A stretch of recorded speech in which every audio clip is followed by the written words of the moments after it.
seems important to clarify what exactly it means to care for someone.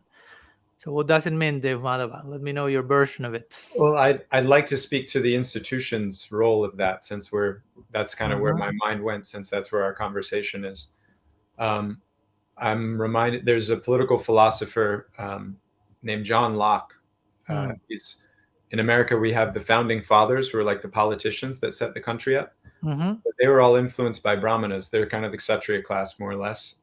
They were influenced by philosophers, the founding philosophers. And one of them is John Locke, and John Locke writes about natural law and natural rights.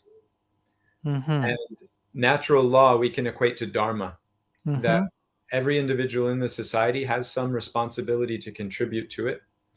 And then natural rights are those things which are natural for one to receive from the society. And John Locke writes, I'm obviously making things very brief in a summary, he writes that essentially those societies which are able to productively emphasize natural law, basically those societies which the preponderance of influence is towards your responsibility, those are the healthier societies. And your natural rights will then naturally be provided, because everybody's looking to provide something. So when everyone's looking to provide something, then everyone is provided for in a kind of natural way.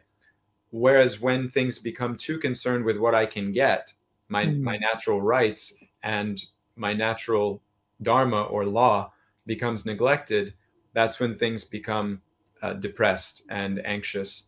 So despite the devotional community's irresponsible neglect of people's needs over the last 40 years or so, it's still, I feel, and we've been able to do this on some level at the Harmony Collective, it's still important to maintain that momentum towards personal responsibility within the society.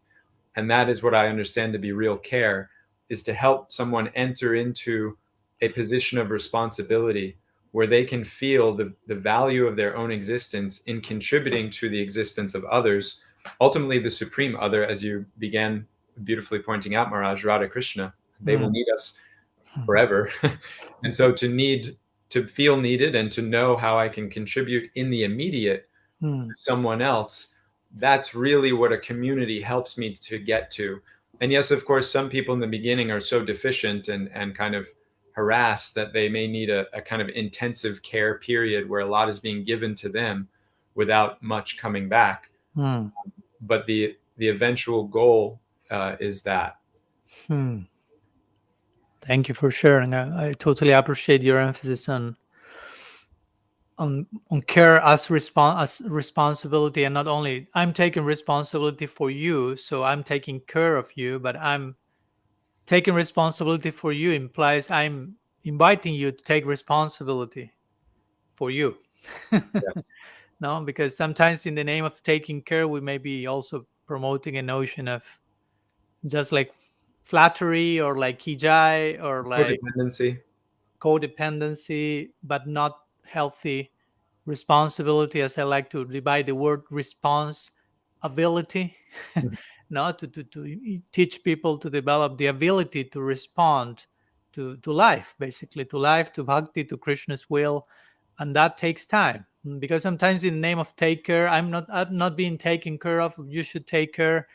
Sometimes also that can be a form of exploitation. The care I'm requesting may not be care at all. I don't want to be taught responsibility. I don't want to be taught to take responsibility for myself and to change what I need to change in order to be more responsible. I just want to be taken care of. And who knows what do you understand in that case for being taken care of, just being provided, as you mentioned. And as you mentioned, there's a place for that in certain stages, maybe baby stages, like a baby is just provided. But the parent has the hope, okay, at one point he will not become a monster and will keep requesting and demanding more and more and more, but will be able to reciprocate accordingly. So